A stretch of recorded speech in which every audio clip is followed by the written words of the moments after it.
What's up, guys, and welcome back for another solo mining episode. Today, the footage we're going to be looking at today is going to be the run I did earlier for the Procure. But the main topic for this episode is was suggested by a viewer, and we're going to cover solo corporations or corporations in general, and kind of the, I guess, my experiences when dealing with like existing in null in my own corporation, and kind of what it all kind of looks like, and some of the benefits and the pros and cons and things. I'm gonna probably give you a full rundown of like what I believe is valuable and what I believe is something that you're not going to want to do. But mostly, I guess you could call this, it might be more of a story time than anything, because I'll give you all the experience that I've had.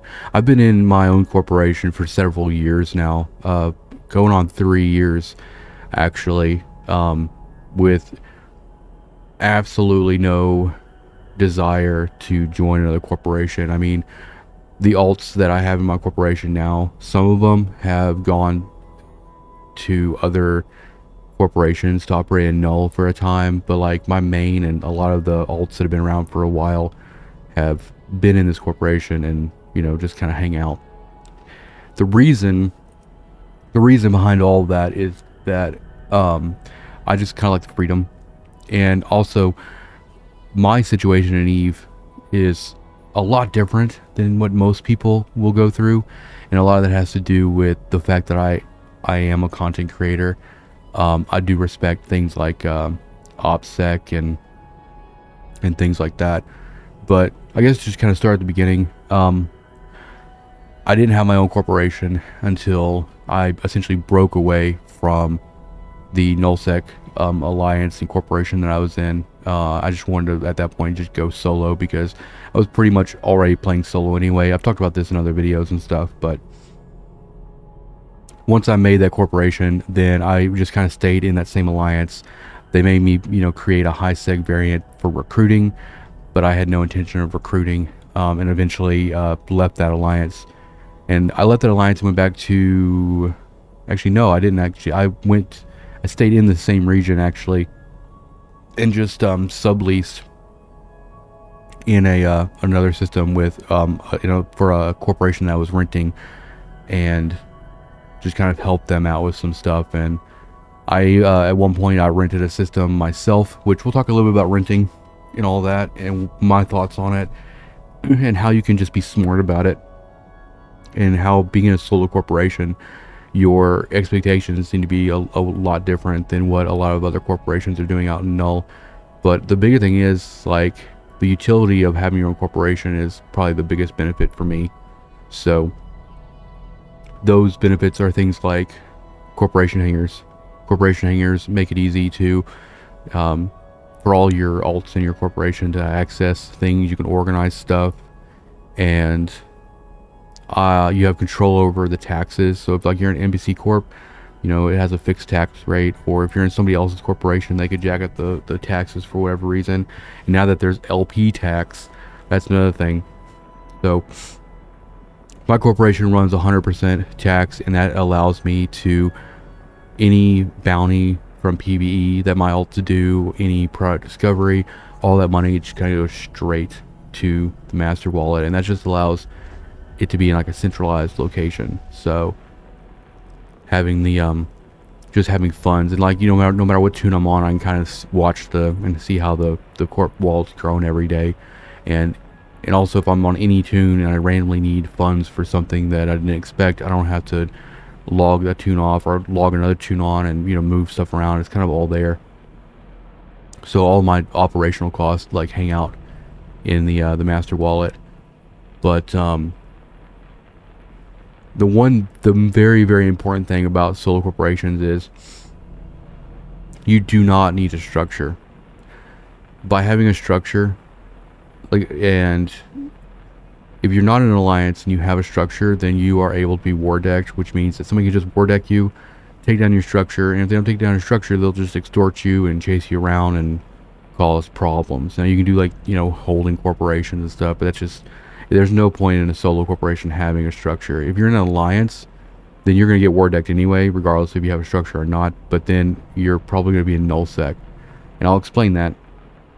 In most cases, when you're in a corporation, you're going to be renting in a system. At least in my experience, no one has come up to me and was like, "Hey, you want a sob in this shitty system? Come hang out with us." I haven't gotten that email yet, but I knew what I wanted and I knew what I didn't need when I went into nullsec with my corporation.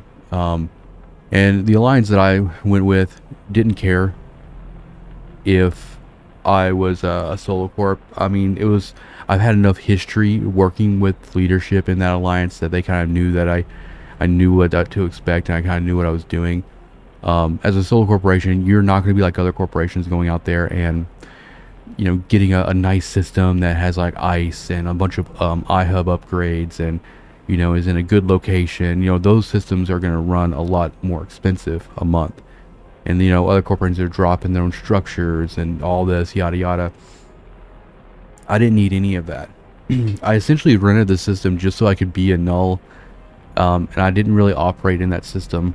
Really, I picked a system that was cheap, so it had no like iHub upgrades. It had no ice belt. It was kind of in the middle of the region, and it was kind of like a crossroads. It was just not a great system, and it was cheap, very very cheap.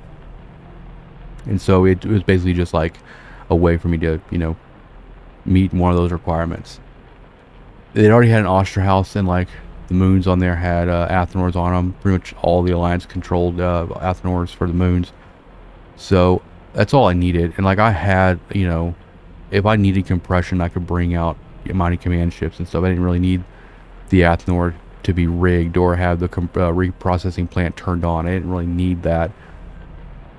And also, I wasn't really interested in doing the moon pool, so I wasn't renting the moons, because I usually rent those separately, because I wasn't going to be doing reactions at that point. I was not doing reactions. And so the fact that the system already had like an Osterhaus in it and Athenors, they asked me if I wanted to drop my own structures. I was like, no, you can just keep the structures that are in system in the alliance name.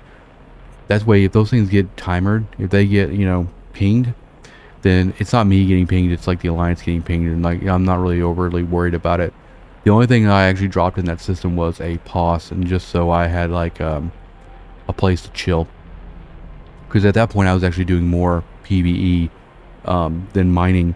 But here's the thing, is like everybody in renter space is all paying a rental bill, right? And in most cases there's kind of like free enterprise going on there. So for instance, if I wanted like ice for whatever reason, I go talk to somebody who's renting a system with ice, and I'll be like, hey, if you let me mine some of your ice, once or twice a week, I'll pay you this amount of ISK to help towards the rent. And most often than not, they're going to take you up on that. Same with moons. They're like, oh, you're renting this moon, let me mine, an hour or two every week, and I'll, throw you some ISK. And that's kind of like how I operated. Instead of committing to like renting an entire moon for myself, or renting a system that had an ice belt and having to come up with like crazy amounts of rent money, I just got a really cheap system, and then I just kind of bartered for what I needed when I needed it. If I didn't need ice anymore, then I'd be like, I don't need the ice anymore, but thanks for the agreement, whatever. And just kind of worked it like that, and that allowed me to actually just kind of be really really flexible in nullsec. Also, PI is one thing. So there's only a few things that I'm interested in doing in nullsec. So for PvE, I like doing the DD sites with the Marauder, with my Golem, and sometimes I'll do like combat anomalies like hubs or havens or whatever, or sanctums, and trigger escalations. And if they're close by, I'll do them. If they're not, I'll sell them. And other than that, that's kind of the PvE side. And then for mining, I'm really only interested in Mercoxit and ice. And then I also do PI to build fuel blocks and nanite repair paste, because nanite repair paste plus fuel blocks plus ice plus Mercoxit plus those really high like 7, 8, and 10 of 10s, that's really really good money. You don't need a lot of ships for that either. We're talking like I was going to like nullsec. My corporation assets were like a Tengu and a Golem and some cranes, because we didn't have the new upwell haulers at the time for PI. So like all my alts use cranes. They're fast and they took care of business. I used to run like a Rorqual for ice and then dragged a bunch of hulks behind it, and also used the Rork as like a suitcase conduit jump around, allowed me to bounce around. But I decided to like bring my corporation assets down, since I was already being flexible with how I was kind of managing my existence in Null as a solo corporation. I wanted to simplify my assets too, so if I had to, I could pack up everything relatively easily and move around. So when I got rid of the Rorqual, at that point, at the height of like my assets, I had like a carrier, a Rorqual, a Dread, like all these things. I used the Dread for the Phoenix for the Concord sites out there, which after about a week of doing those, I got bored of them and didn't really need the Dread anymore. But the Dread also kind of works a little bit as a suitcase as well. But I ended up downsizing all my assets essentially to things that could fit in cranes. Pretty much everything that I was running, like my procurers for my cockpit, all had Rigless, so they broke down and fit in the crane. My Sino ships, for when I had the Rourke, like my Falcon, would run Rigless, so I could break it down. I kind of run Sino the same way I do mining ships, so I'll run a Falcon, but Rigless, and I'll just kind of like blockade runner myself to wherever I need to, like pop a Sino, dock, put the Falcon together, pop the Sino, and then when it's done, break it down and put it back in the crane. And that has to do a lot with making yourself a hard target, like I've talked about in the past. It's like if you see somebody jumping around in a blockade runner, you're not immediately thinking, hey, they're about to pop a Sino somewhere. The first thing that comes to mind is like, oh, they're moving stuff around and I can't scan it, so it's gonna be fast and cloaky. If you see a Falcon going from gate to gate in Null, you're like, people are gonna follow you, because they're like either they're going somewhere to pop a Sino to bring something big in, or they just did, and you draw some attention. So that's kind of where that whole like idea of like breaking ships down and moving them with a blockade runner allowed me to avoid a lot of stuff there. But to give you like if you never ran your own corporation, I'm just gonna kind of like go through the UI. They've changed the UI quite a bit since I started a corporation. I actually don't go in here all that much, but it's like you got like corp projects in here, and then you can see everybody's kill reports, a bunch of stuff from, what is this, 647 days ago. I don't even remember what I was doing with this. I think I was doing AR career programs with these things. I don't remember. Bulletins, you can see applications, corporate contacts. That's another thing too, is you can manage all your corporate contacts and you don't have to manage individual characters' contacts. So I can add a corporate contact for people like Code, sorry Goons, you're on here too, and like some known like safety and like just people like gank and stuff like that. And then I can add new tunes to the corporation, or new tunes to the corporation, and I don't have to worry about their standings being correct, right? Like they're going to inherit all of the corp standings. So this is where I kind of manage all of this. Some of these guys probably need to come off. I know I got some goons for viewers. Really it's just to like keep an eye on things like cushion, special team, and stuff like that. I'm pretty sure it's goons, right? But yeah, some of these safety and code and stuff like that, they just kind of stay on there for mining. But and then you can see NPC standings for the corporation and all that. The main area here is just kind of this here. You can go to details. You can edit your description, your website, and this is where you edit your taxes and stuff. It's just set to 100% for me. And then you got dividends. You can pay out dividends. It's really important when you start a corporation. And what I always do is when you start a corporation, I go over here to the wallet and I go to shares, and I basically give all the corporation's shares to my main, essentially. So you see shareholders. I gave every bit of the shares here to my main, all 1,000 of them. So there's no share. It's just good practice to do that, just so you don't run into any share problems. I don't use the share system. And over here you have divisions. Divisions is where you're going to change the names of your corp hangers and of your wallets. So, like for instance, I have my very top, corp hanger is export. So in nullsec, everything that I was planning to send out of null would go in there, right? So Morphite, any nanite repair paste, whatever, stuff that was in product essentially.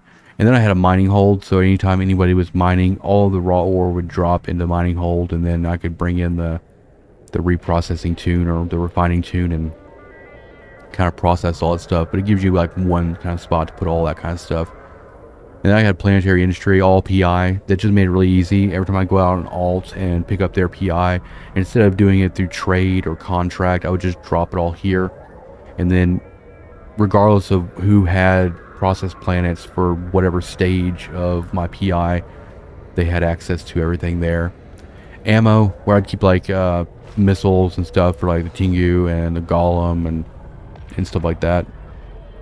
And then fuel, this would be like, ice products, refined ice products, like your Straunt, heavy water for the Rourke, for sieging, all that stuff, all your fuel for your Sinos.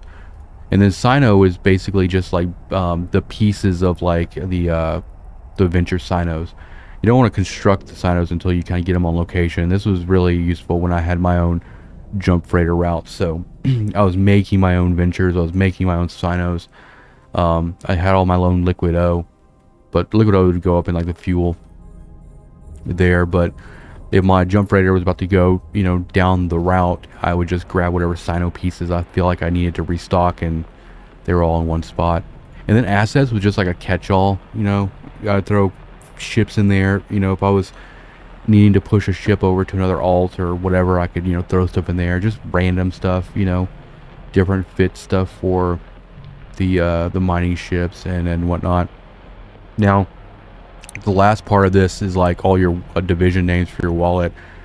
As a solo corporation, you really don't get a benefit from all this because you're just the only one in the corporation. But I had these set up to just be master wallet, structure fund if I was wanting to save for like a structure, or or a buyback fund. You could put stuff in there if you're doing buybacks, or SRP, war, moving fund, fuel, whatever. I just had to make up names because I wasn't using them. These are useful in regular corporations because it allows you to not have all of the corporation's funds in one wallet. You can basically give certain people in the corporation access to different wallets, and then you can fund those wallets basically like a budget. So if you have somebody that is, for instance, in charge of accepting buybacks from members, right? They have access to the buyback fund.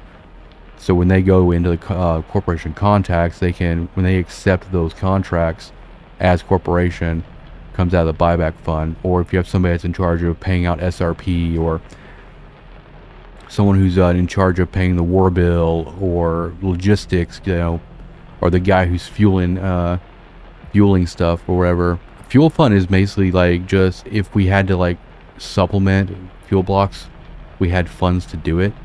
But we were making everything that we needed anyway. And then structure fund would be like, oh, we need like a new rig for this, or we need a new moon drill for that.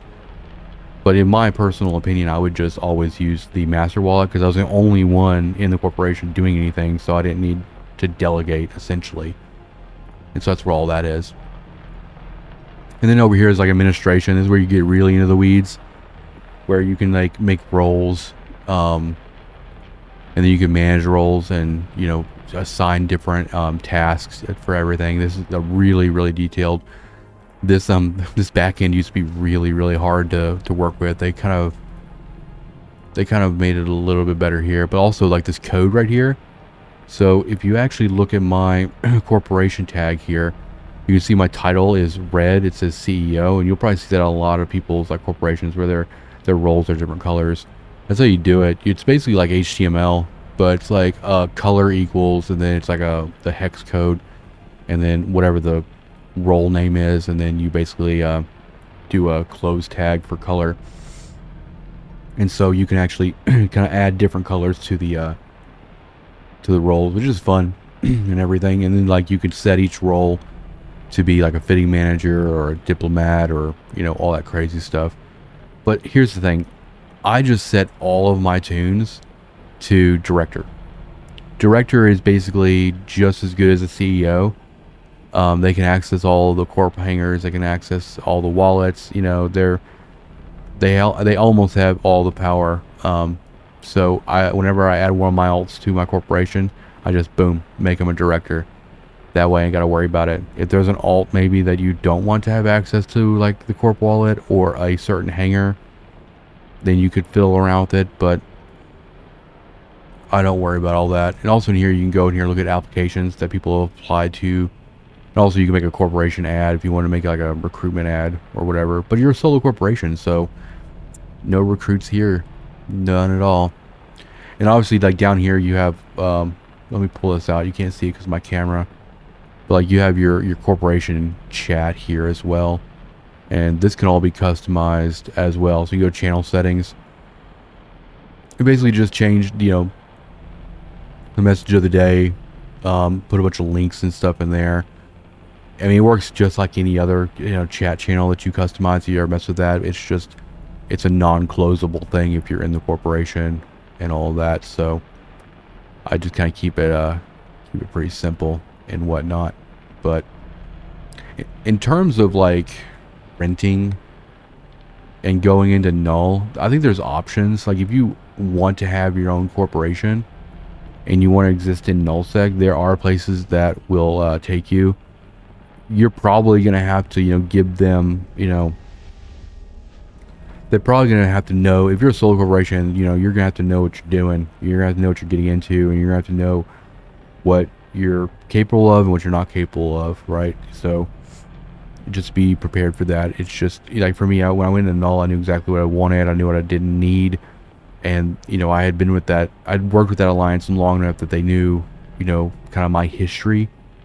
So it comes down to just networking and getting to know people and also just, bartering. I mean, most of what I did in null was like, hey, I'll make fuel blocks if, I mean, at one point I was existing in nullsec without even renting a system, right? Subleasing is something that happens all the time.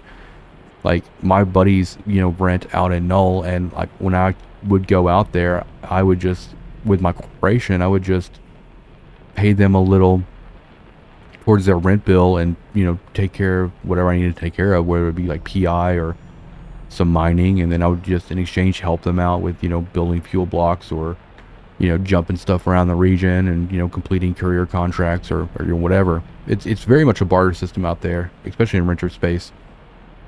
But I hope that answers the question. But I'm going to reiterate this again. If you were planning on doing what I do and having your own corporation for all your alts, you do not, and I recommend you just get it out of your head, need a structure. Especially if you're in high sec like I'm operating right now. I could drop a structure. But the problem is like once somebody, looks at the corporation, they're like, oh, it's run by one guy. So, there's entire groups out there that are dedicated to war decking and extorting or destroying structures that they know can't have a defense fleet.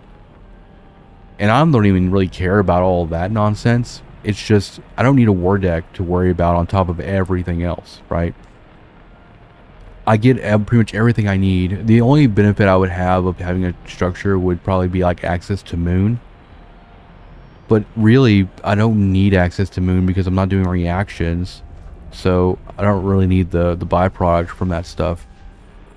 And yeah, so I'm not, just as a solo corporation, just, simplify your assets. You don't need a whole lot of stuff. And I definitely just recommend not getting a structure. If you go to null, there'll be structures. There'll be structures that you can get in on. And the other thing too is we're going to go to social access list. So this is basically the access list window.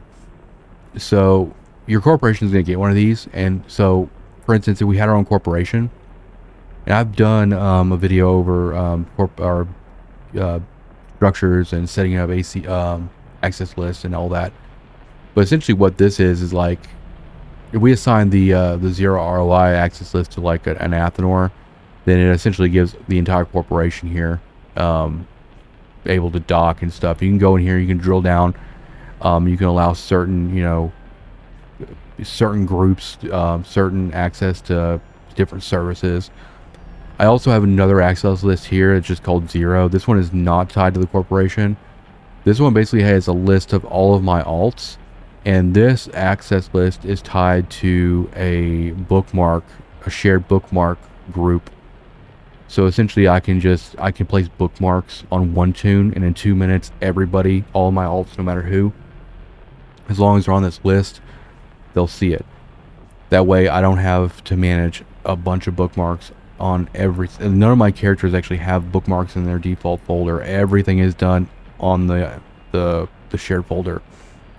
And all you have to do is just make a new access list, and then just come in here and put all your alts in, and then set up. I have a whole video over shared bookmarks. Just go to the channel and type in bookmarks. It should show up. I walk through the whole process.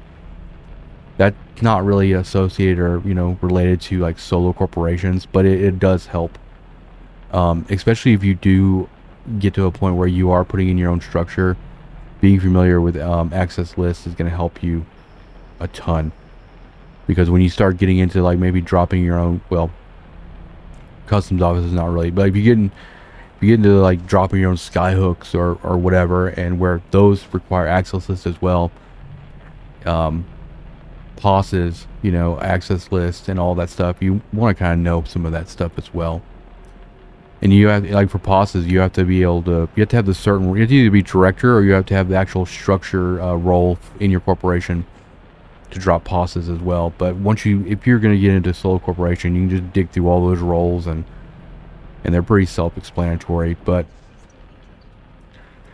overall, I guess just to like kind of summarize this, is when you're looking to go into like nullsec and you want to have a solo corporation, it's really not that complicated.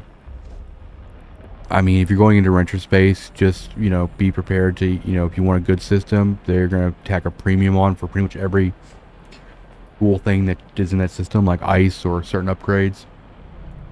And as long as you can make that rent payment, then you're good to go. I prefer to go super cheap on that and just barter for everything else I need.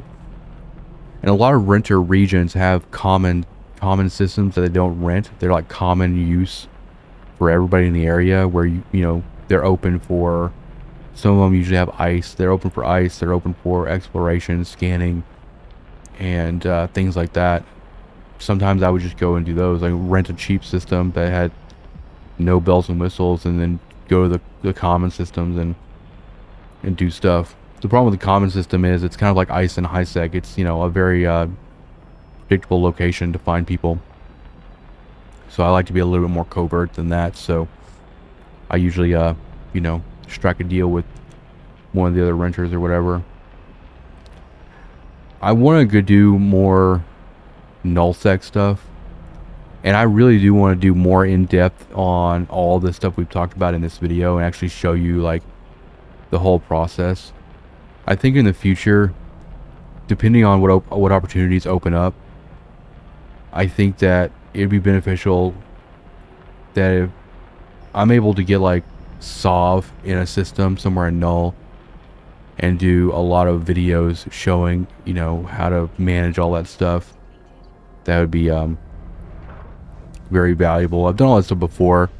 Manage iHubs, manage all the territorial claim units. It's a whole thing. It's like, you could play Eve for years and years and years and years and years, and then when you get ready to go get Sov, you're going to be learning all kinds of new stuff, with linking, and it's changing even now with the new hubs out there and the skyhooks and all of that, which is something I would like to cover. But I think in order to do that and not step on anybody's toes OPSEC wise, I would have to pretty much strike a deal with a group to have a system for my corporation to have Sov in or whatever, to do all of that. But like I said, if people reach out, if anybody is interested, if people reach out to me with email with a potential opportunity like that, then yeah, we can talk.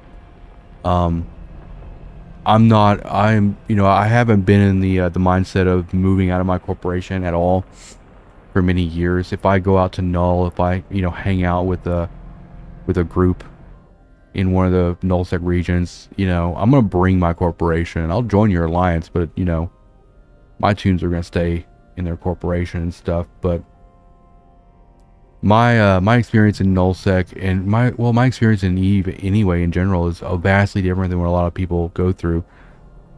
Like I go to Null to make content and to educate people and make a little bit of ISK along the way. It's like I'm not like completely wrapped up in kind of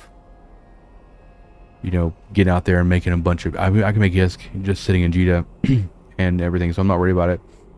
But yes, I think one of the one topic that I would like to cover more of is like the SOV admin side of things, and actually show a little bit more in depth about structure management and things like that. But I think in order for me to feel comfortable with like dropping a structure in Null is if I was in a pretty big alliance that allowed me to use a system for a while to make all that content. And also that opens up a lot more opportunities too, like being able to show and detail more Moonor stuff that I don't gloss over it. Like I know people don't ask about it a lot, but it's really one of those things. It's like I'm not gonna do it if it's not gonna be something that I'm using right now. But Null said we'd be definitely doing more Moon talk and reaction talk, because all this stuff is kind of tied together. You get the reaction how-to videos when you get the Moonor, and that's a whole other video too. And like I think I've done one in the past several years ago where it was like basically like an Athenor anchoring guide, and then brief moon drill kind of situation. But I don't know, I want to revisit all that in the future. But like I said, we'll see how everything kind of progresses, see what opportunities open up. I make it a point to stay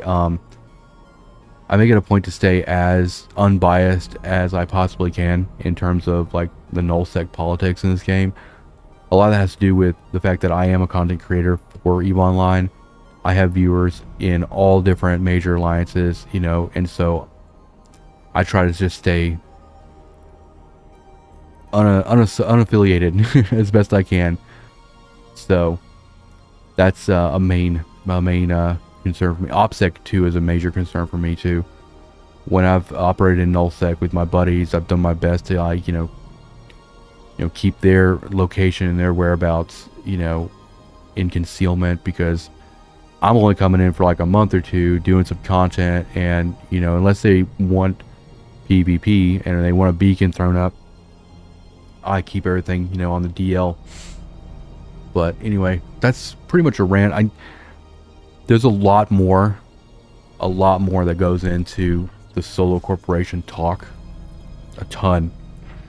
But that's a multiple video kind of a situation, because you're talking like showing how to manage structures, access list, SOV most likely, especially in when you're thinking about like nullsec.